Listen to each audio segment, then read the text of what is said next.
Let me tell you about the day the galaxy found out that silence is not the same thing as stupidity. It took them about 400 years of intergalactic contact to figure this out, which honestly tracks, because most of these species had never needed to figure anything out. When you can read minds, you never really need to guess. You never need to trust. You never need to wonder if someone's lying to you, because you can just reach into their skull and check. Which is exactly why nobody in the Threll Consortium saw it coming when a human outsmarted an entire telepathic empire using nothing but a locked jaw and a very good poker face. The station was called Cadranor Relay 9, a sprawling hunk of alloy and glass parked at a trade crossroads between four species who each thought they were the smartest thing in the room. Vorn diplomats with their four-lobed brains. Ishtak traders who communicated in shared emotional bursts instead of words half the time. Calorexy bureaucrats who broadcasted their opinions so loudly that everyone within 30 meters knew exactly how much they hated their jobs. And then there was Milo Draven, Junior Human Liaison, official title Cultural Integration Officer, unofficial title, the Quiet One, which the alien said with the exact tone you'd use for a dog that hadn't learned to fetch yet. Milo had been on the station 8 months. In that time he had filed reports, translated 3 trade disputes, and been mentally narrated by his coworker Ozali approximately 1,000 times. Ozali was a Vorn communications officer with lavender skin, for expressive eye stalks, and absolutely no concept of a closed door when it came to other people's heads. She found Milo endlessly amusing, in the same way you might find a rock endlessly amusing if the rock occasionally sat at your desk and drank something called coffee. "Let me guess," she said one morning, eye stalks swiveling toward him as he walked in. "You are thinking about coffee." "Wow," Milo said. "Incredible. Truly astonishing detective work." "I do not need detective work, I need eyes." "You are holding a coffee. You are looking at the coffee with what I believe is longing. This is not telepathy, this is basic observation, which apparently is more than your species can manage upstairs." She tapped her own head with one delicate claw. "Very quiet in there. Very, very quiet." "Yeah, well. Some of us like our privacy." "Privacy," Ozali repeated the word like it was a joke someone had told badly. "You say this like it is a virtue and not a symptom." This was the general vibe on Cadranor 9.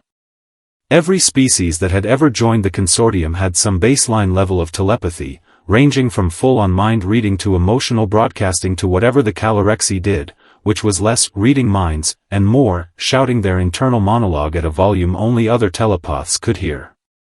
Humans, as far as anyone could tell, had absolutely nothing. No broadcast. No leakage. Nothing to pick up at all. The consortium's leading theory, which had been published in an actual peer-reviewed alien journal that Milo had once been forced to sit through a presentation about, was that humans were simply not complex enough to generate a detectable mental signature. Not malicious. Not hiding anything. Just empty. A silent species, evolutionarily behind, still catching up. Sweet, in a way. Harmless. You could say anything in front of a human, plan anything in front of a human, because there was nobody home to overhear it and nothing going on that a human could possibly use against you even if there were. Milo had stopped correcting people about this a long time ago. Partly because it was funnier to let them believe it. Mostly because it was useful. See, here's the thing nobody on Cadranor 9 knew about Milo Draven. Before he'd been a cultural integration officer with a nice office and a mediocre coffee ration, he had spent 6 years in a division of Earth's Joint Intelligence Corps that did not officially exist, doing a job that also did not officially exist, which had involved a great deal of specialized training in something the instructors had cheerfully called cognitive compartmentalization, and which Milo privately called learning to think about absolutely nothing while someone points a very expensive machine at your skull. Turned out that skill set translated remarkably well to a galaxy full of telepaths. Who knew? It wasn't that Milo had no thoughts. He had plenty of thoughts, most of them sarcastic, several of them about lunch. It was that he had learned, through years of tedious and occasionally painful training, to build a wall around them so total and so still that even the machines back home couldn't get a read past the first layer. The aliens weren't picking up nothing because there was nothing there. They were picking up nothing because Milo had, brick by brick, over years, built himself a very good door and learned to keep it shut. He had never told anyone this. Not because it was some big dramatic secret he was protecting with his life, but because, honestly, it was funnier not to. Let them think the silent monkey was just simple. Made for a nice quiet existence. Nobody expects anything of the empty-headed guy in the corner office. That quiet existence lasted right up until the day the Kreven showed up.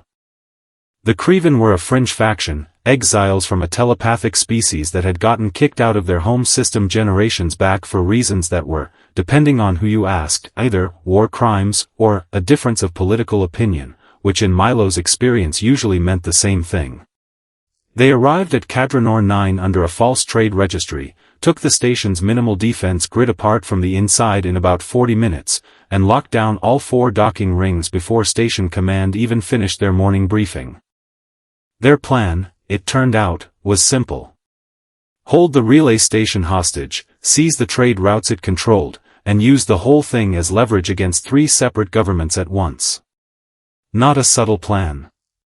Not even a particularly good plan. But it had one enormous advantage going for it: the Kreven were telepaths too, and every single person trying to stop them was also a telepath, which meant every plan Station Command tried to whisper into existence got picked up by the enemy roughly 4 seconds after anyone thought it. Milo sat in on the emergency briefing mostly because nobody had thought to exclude him, which honestly summed up his entire career on the station. "They know everything we're planning before we've finished planning it," said Commander Threx, a Calorexi with skin the color of a bruise and the general demeanor of someone who had not slept in 2 days. "Every strategy session, they're 3 steps ahead. It's like negotiating with someone who's reading the memo over your shoulder while you're still writing it."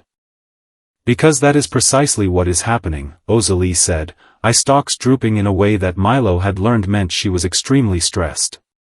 "We cannot plan. We cannot even think about planning without them knowing we're thinking about planning."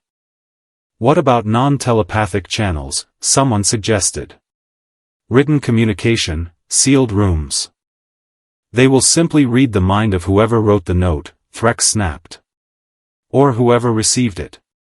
Or whoever is standing nearby feeling smug about having a secret. We are a room full of open books trying to keep a secret from a librarian who has already read every page." The room went quiet in that particular way rooms go quiet when everyone in it has simultaneously realized they are, in fact, completely stuck. For species, hundreds of years of galactic civilization, and not one of them could keep a single thought private long enough to plan their way out of a hostage situation. Milo, sitting in the back with his lukewarm coffee, raised his hand. Every eye stalk, compound eye, and whatever the Ishtak used for eyes turned toward him with an expression that could best be described as, "Oh right, the furniture can talk." "I have an idea," Milo said. There was a pause. A long one. "The human has an idea," Ozali said slowly, in the tone of someone announcing a mildly interesting weather pattern. "I do, actually. Wild, I know. Turns out being ignored for 8 months gives a guy a lot of time to think." He set his coffee down. "You need someone the Kreven can't read. You've got one. Me." Threx's bruise-colored skin did something complicated. "You assume this is meaningful. We already know your species does not broadcast thoughts. This is not a secret, this is simply your baseline nature. It does not make you a covert operative, it makes you a very quiet houseplant." "Right, see, that's the thing everyone here keeps getting wrong," Milo said, and for the first time in 8 months, he let himself enjoy saying it. "You all assumed the silence meant there was nothing behind it. Nobody ever asked why. You just decided humans were simple, filed us under, harmless, and moved on with your lives. Which, Fair, I did nothing to correct that, because it was extremely convenient. But I didn't spend 6 years in a classified intelligence division learning to be quiet because I had nothing to say. I spent 6 years learning to be quiet because sometimes quiet is the only weapon you've got left. The silence that followed this was, Milo would later reflect, one of the more satisfying silences of his life. You are telling us, Ozali said, very carefully, eye stalks all pointed directly at him now, that this whole time, you have had thoughts. Complex ones. Hidden ones. And we simply could not detect them because you were, what? Blocking us. Not blocking exactly. More like never opening the door in the first place. You can't read a book that's shut, Ozali. You just assumed there were no pages inside because you couldn't see the cover move. That is deeply unsettling. Yeah, I've been told. Milo stood up. But right now it's also the only advantage this station has.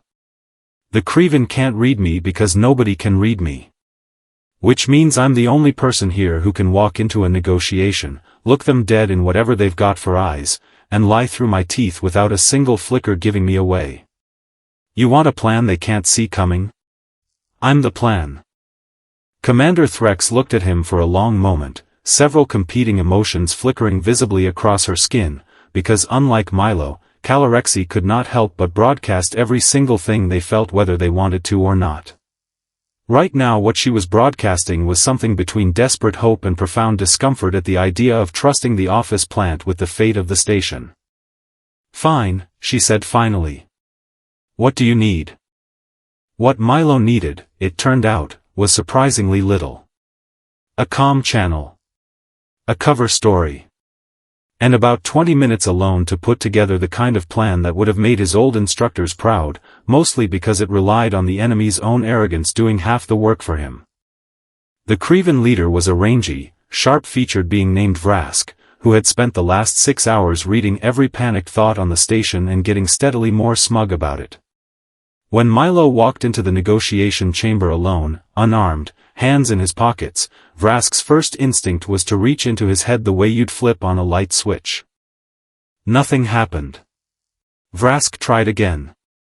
Still nothing. Not silence like static, not a wall, just, nothing to grab onto at all, the mental equivalent of reaching for a doorknob and finding smooth wall instead. Interesting, Vrask said, out loud, which Milo noted with some satisfaction, because talking out loud to a human meant Vrask had already lost the advantage he was used to having. Yeah, I get that a lot, Milo said. So. You've got a station full of people whose brains you can read like a shopping list, and one guy you can't read at all, standing in front of you offering to negotiate. Kind of a weird spot for you, huh? You cannot be trusted. I cannot verify your intentions. Correct. Welcome to how the rest of the galaxy has been living this whole time, pal. It's called talking to people and deciding for yourself whether you believe them. Wild concept, I know. What followed was, by Milo's own private assessment, some of the best bluffing of his life. He told Vrask that Station Command had already routed a distress signal out through a channel the Creven's jamming hadn't caught, that Consortium warships were already inbound, that the station's reactor was rigged to overload if the docking clamps weren't released within the hour. None of it was true. All of it was delivered with the same flat, unreadable comm Milo used to order coffee, because that was the whole trick. There was no tell to catch, no spike of fear or flicker of a lie, just a man standing very still and saying things in a voice that never wavered. Vrask, who had built an entire career and a small army around the assumption that nobody could lie to a telepath and get away with it, had absolutely no protocol for a person who simply didn't register as lying or truthful or anything at all. He tried to verify Milo's claims through his own crew, who reported real signal anomalies in the station's comm array, because Ozali, following Milo's instructions to the letter, had spent the last 20 minutes generating exactly the kind of chaotic, panicked, entirely genuine mental noise that would make a fake distress signal look convincingly real to anyone reading her thoughts. It took Vrask 40 more minutes to fully unravel that the reactor threat was empty and the warships weren't coming. By then his own crew, having read each other's rising panic in an escalating feedback loop that no one had thought to interrupt, had already begun disengaging from 2 of the 4 docking rings, convinced they were about to be caught in a crossfire. Real consortium security forces, alerted the old-fashioned way through a physical relay runner. Milo had sent out an access hatch specifically because it wasn't a channel anyone thought to monitor, arrived 20 minutes after that and mopped up what was left of a very confused, very undermanned boarding crew. Vrask, in the last coherent thought Milo ever got a second-hand report of from the crew who'd read it off him before his capture, had apparently thought something along the lines of, "He was supposed to be nothing." That was the last clean, quotable thought out of a man whose entire strategy had depended on nobody ever being able to hide anything from him. Afterward, the station commons buzzed with the kind of nervous energy that follows every crisis, the relief mixed with the slow dawning realization of how close it had actually been. Milo found Ozali at their usual table, staring at him with all 4 eye stalks in a way she had never quite managed before. "I owe you an apology," she said. "You really don't. I called you a houseplant. You called me a lot of things. It's fine. I found it funny, honestly. I do not find this funny." Her eye stalks drooped slightly. "I find it deeply unnerving. I have spent 8 months certain I understood exactly what you were, and it turns out I understood nothing. You could have been thinking anything this entire time. You could still be thinking anything right now." "Yep. That is a terrible feeling. Welcome to my species' entire existence," Milo said. Ozali stared at him a long moment, eye stalks twitching in what Milo had come to recognize, after 8 months, as genuine unease. "So what are you thinking right now?" she asked finally, unable to help herself. "This exact moment." Milo let the silence sit there just long enough to be annoying, took another sip of his terrible cold coffee, and smiled. "Wouldn't you like to know?"